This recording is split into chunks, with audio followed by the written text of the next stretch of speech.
তুমি মানুষ তো? কাপা গলায় প্রশ্ন করল সে।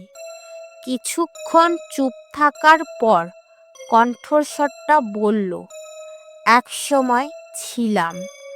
মায়ার মাথার ভেতর হাজারটা প্রশ্ন ঘুরতে লাগলো। তাহলে এখন? এখন আমি স্মৃতি, অপেক্ষা আর তোমার ভালোবাসায় আটকে থাকা একটা আত্মা। সেদিন মায়া ভয়ে পালিয়ে যায়নি, বরং অদ্ভুতভাবে তার বুকের ভেতর কষ্ট হচ্ছিল এই অচেনা কণ্ঠস্বরের জন্য।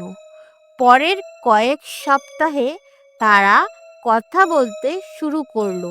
সে তাকে দেখতে পায় না, ছুঁতে পারে না, কিন্তু তার কণ্ঠে এমন এক গভীরতা ছিল যা মায়াকে ধীরে ধীরে নিজের করে নিল।